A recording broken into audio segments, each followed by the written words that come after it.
मतलब सफ़र करते हैं आप तो हमें टोपी पहनते हुए डर लगता है कि मतलब कभी भी हम पे अटैक कर दें, इसके लिए क्यों, ऐसा क्यों? जिस हिसाब का माहौल बना पड़ रहा है। हम ईमान वाले हैं, हम ना किसी से डरते, ना सरकार से, ना किसी प्रशासन से। अच्छा, हम तो अल्लाह से डरते सिर्फ, यार अल्लाह के आगे झुकते, ना किसी का अगर झुकते। जैसे रेल में, बसों में, सवारियों में जो है जैसे लोग जाते हैं तो मुसलमान को जो है ना टोपी दाढ़ी दे करके लोग, अभी भी पहले हुआ था, चुन चुन को मारते हैं। ये चीज़ नहीं होनी चाहिए। सरकार को इस पर शिकंजा कसना चाहिए। ऐसे में तालीम दी जाती है, बच्चे कुरान करीम पढ़ते हैं और अपने मुल्क की खिदमत किस तरह करते हैं, यही उनको तालीम दी जाती है। आप देख रहे हैं VR न्यूज़, एक नज़र सच्चाई की ओर। बातों को जारी रखते हुए अभी हम इंदिरा गांधी स्टेडियम, दिल्ली के इंदिरा गांधी स्टेडियम में हैं। यहाँ पर आज जमीयत उलमाए हिंद के तरफ से संविधान सुरक्षा सम्मेलन का आयोजन किया गया है। यहाँ पर राष्ट्रीय अध्यक्ष सैयद अरशद महदी जी यहाँ मौजूद हैं। नौजवान हैं, यहाँ पर आए हैं, मकसद बता दीजिए। यहाँ पर आने का मकसद यही है जी कि उलमाए हिंद का पैगाम था और हम सब उनकी कॉल पर यहाँ पर हाजिर हुए हैं।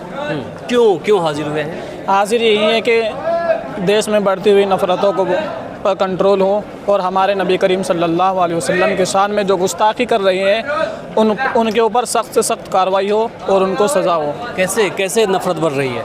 नफ़रत ऐसे बढ़ रही है, लोग हमारे नबी करीम सल्लल्लाहु अलैहि वसल्लम, हमारे प्रोफेट मोहम्मद के शान में बोल रही हैं, हमारे दिल को ठेस पहुंचती है। ये नाकाबिल बर्दाश्त है और उसके जो लोग बोल रहे हैं उनके ऊपर कार्रवाई सख्त होनी चाहिए।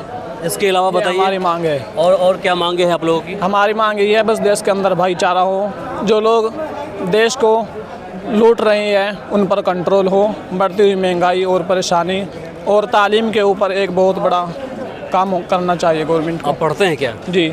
तो उर्दू लाइन से है कि हिंदी लाइन से है? उर्दू से जी। उर्दू से क्या पढ़ते हैं?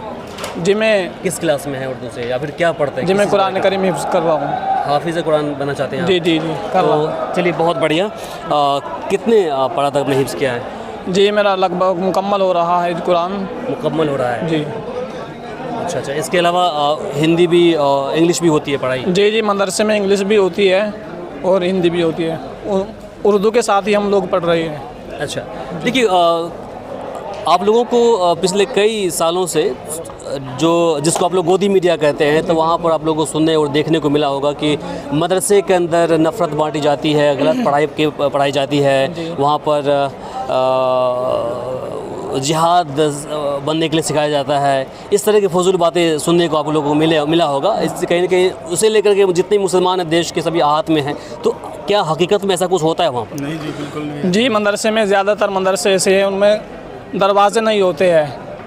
आप किसी भी वक्त मदरसे में पहुँच जाइए, अक्सर आप रात में किसी टाइम 24 घंटे में किसी भी वक्त आप मदरसे के अंदर जाएंगे तो ज़्यादातर हिंदुस्तान के अंदर मदरसे ऐसे हैं उन पे दरवाजे नहीं होते हैं और मदरसे में ऐसा होता भी नहीं है। और मदरसे में तालीम दी जाती है, बच्चे कुरान करीम पढ़ते हैं और अपने मुल्क की खिदमत किस तरह करते हैं, यही उनको तालीम दी जाती है। अच्छा, हाँ बिल्कुल सही बात है। और इतिहास कहता है कि जितने भी बड़े बड़े लोग हैं, सेलिब्रिटी हैं, जो भी हैं, तो उनकी शुरुआत मदरसे से होती है। मैंने भी पढ़ाई की मदरसे के अंदर और वहाँ से दीन तालीम हमने हासिल किया। उसके बाद हमने अपनी पढ़ाई आगे कंप्लीट की है, MA किया है हमने पत्रकारिता लाइन में। जी आप बता दीजिए, क्या कहेंगे, किस मकसद से यहाँ पर आए हैं, आप बता दीजिए। देखो जी भाई साहब, हमारे यहाँ आने का मकसद तो बहुत कुछ है, लेकिन मेन मकसद है वक्फ बोर्ड को जो ख़त्म करना चाह रहे थे, जो सरकार ने टारगेट बना रखा है, इसे ख़त्म करो। हम इसे ख़त्म होने नहीं देंगे। और जो हम ईमान वाले हैं, हम ना किसी से डरते, ना सरकार से, ना किसी प्रशासन से। अच्छा, हम तो अल्लाह से डरते सिर्फ, यार अल्लाह के आगे झुकते, ना किसी का अगर झुकते। ये हमारी मकसद है। अच्छा। और बाकी देश के संविधान जो है उसको लेकर क्या कहेंगे, जिस प्रकार से आप लोग यहाँ पर बचाओ अभियान को लेकर पहुँचे? संविधान में जो हम जिस मुल्क में रहते हैं उस मुल्क का कानून भी हमें मानना चाहिए, हमारी संविधान में जो चीज़ है। लेकिन ये संविधान के अलग हट के काम कर रहे हैं, यही बात है हमारी ये मांग है। जो वक्फ बोर्ड ख़त्म करना चाहते हैं, इसे ख़त्म नहीं होने देंगे। वक्फ बोर्ड को लेकर के आप लोगों के मेन मकसद है, वक्फ बोर्ड की वजह से ये सवाल सुनिए पहले। वक्फ बोर्ड को लेकर के आप लोगों के अंदर क्या जानकारी है? जानकारी है, हम तो इतना नॉलेज है ना, हमें तो अनपढ़ आदमी है, लेकिन जहाँ तक अंदाज़ा ये है वक्फ बोर्ड को ख़त्म करना चाहते हैं और ख़त्म ना करें, काट पीट के अपना हाथ में लेना चाहते हैं। जो अभी मुसलमान का नुमाइंदे हाथ में है वक्फ बोर्ड की जिम्मेदारी। आप कुछ कहेंगे सर, जी, वक्फ बोर्ड को लेकर कहेंगे आप? मैं ये चाह रहा था, मेरा जो है ना कहना ये है कि पूरे देश भारत में जो है ना भाईचारा बने रहे और देश को ना बांटें। जैसे रेल में, बसों में, सवारियों में जो है जैसे लोग जाते हैं तो मुसलमान को जो है ना टोपी दाढ़ी दे करके लोग, अभी भी पहले हुआ था, चुन चुन को मारते हैं। ये चीज़ नहीं होनी चाहिए। सरकार को इस पर शिकंजा कसना चाहिए। और जहाँ भी जो है ना मुसलमानों की बस्ती है वहाँ पे जो है ना मतलब विकास नहीं हुआ, विकास नहीं हो रहा है। दूसरा, मुसलमानों की बस्ती पर? जी, हम फरीदाबाद से आए हुए हैं। अच्छा। पूरा जो है ना बड़खल एरिया से हैं, बड़खल गांव है हमारा। वहाँ पे बिल्कुल काम नहीं हुआ है, ना विकास हुआ है। जो था वो सब तोड़ फोड़ दिया है जी। सब नाली वगैरह जो है ना, सीवर वर सब ढा दिए हैं। क्यों? अवैध कॉलोनी क्या? अवैध नहीं है, रजिस्ट्रेशन है सारी। तोड़ क्यों दिया उसने? वो नाली किसने वगैरह तोड़ा बनाने के लिए। अच्छा। 8 साल हो गया ना, आज तक कोई विधायक जाता है ना कोई झांकता है। और दूसरी जो है ना, हमारे देश में जितने जो है ना मुसलमान भाई है, हिंदू भाई हैं, जैसे पहले भाईचारा था वैसे भाईचारा रहना चाहिए। आपस में मिलजुल कर रहना चाहिए। सरकार को सब नज़रिए से देखना चाहिए। इसमें जाति वगैरह नहीं बांटना चाहिए।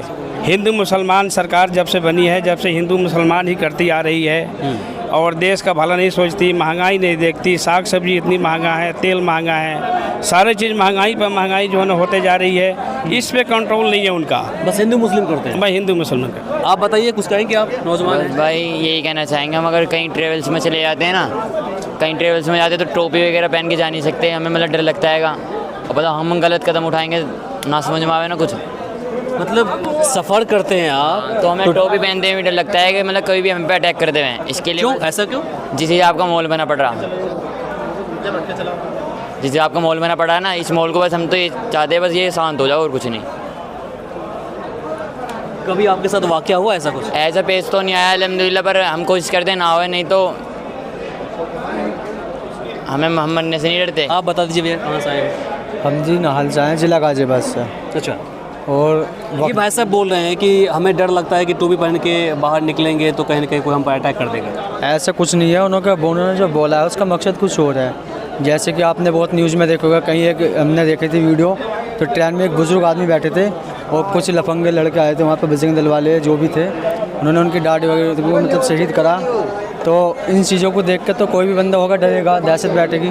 लेकिन ऐसा कुछ नहीं है कि टोपी लगा कर डर लगेगा या कुछ है। जो सच्चा मुसलमान था वो कहीं ना कहीं डर का माहौल है, डर का माहौल है। जैसे कि जिस वीडियो तरह से देखते हैं, सुरक्षित पहले हुआ करते थे, आप लोग सेफ सुरक्षित महसूस कर रहे थे पहले, आप लोग अब नहीं कर रहे हैं। अब नहीं करिए क्योंकि दंगे प्रसाद इतने ज़्यादा हो चुके।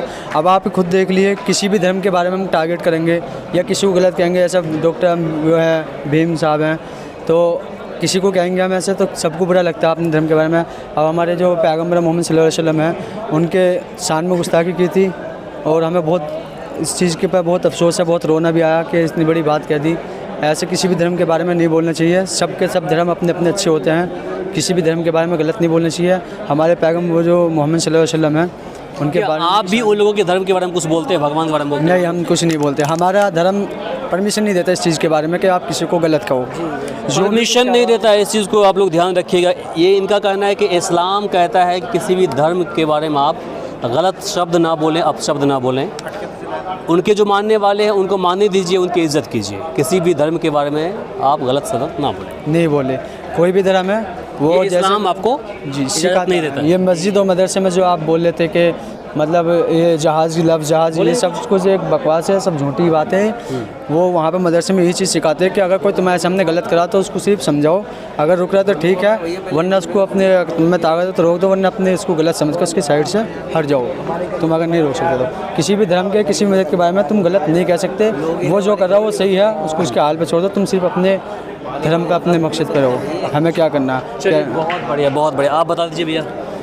जैसा भी आपने कहा कि मुसलमानों के अंदर भय का माहौल है, नहीं, मैंने नहीं बोला, आपके साथी जितने भी उसने बोला है। वही कह रहा हूँ मैं। भय का माहौल तो होगा ही। जिस तरह की ठोक दो की नीति उत्तर प्रदेश के अंदर चल रही है, इससे खुशी का माहौल होगा, इससे तो भय का माहौल ही पैदा होगा। वो तो सबके लिए है ना। अगर ठोक दो की नीति चलेगी तो ट्रेनों के अंदर इस तरह के हादसात, और हमारे हिंदू भाइयों को जो दूसरी तरीके की ज़हनियत रखने वाले हैं उनको शाबाशी मिलेगी। तो करेंगे फिर। कैसी कैसी मिलेगी भाई? सरकार कार्रवाई नहीं करती, गैर कानूनी काम हो रहे हैं। अगर चलिए ठीक है, बहुत बढ़िया। बाकी आखिर में नहीं उस चीज़ को हम जायज़ नहीं ठहराएंगे। अब मामला अगर बातें बढ़ेगी तो बहराइच तक पहुंच जाएगा, फिर तो आप उसको जायज़ कहेंगे। खैर चीज़ों को ख़त्म करिए। बाकी जाने से पहले एक शब्द हम कह जाएंगे कि जिस प्रकार से मुसलमानों के प्रति नफ़रत बांटी जा रही है, ख़ास करके गोदी मीडिया के द्वारा, प्रोजेक्टेड चैनल के द्वारा, तो उसको देखते हुए बस एक बात हम कहेंगे कि मेरे अब्बा अभी हाल ही के दिनों में हज करके लौट के आए हैं। उनका कहना है कि इस्लाम कहता है कि किसी भी चीज़ इंसेक्ट्स, कीड़े मकोड़े को भी आप नुकसान नहीं पहुंचा सकते, उसको मार नहीं सकते हैं, ये गुनाह है। अब सोचिए कि एक चींटी की बात कर रहे हैं वो, यहाँ पर तो इंसान की कत्ल कर दी जा रही है देश के अंदर, आपने खैर देखा ही है। बाकी से लेकर आप क्या सोचते हैं कमेंट बॉक्स में लिखकर ज़रूर बताएं। इस वीडियो को अधिक से अधिक शेयर करें ताकि बाकी लोगों तक जानकारी पहुँच पाए। फ़िलहाल के लिए मुझे इमरान को दीजिए यहीं पर इजाज़त। नमस्कार।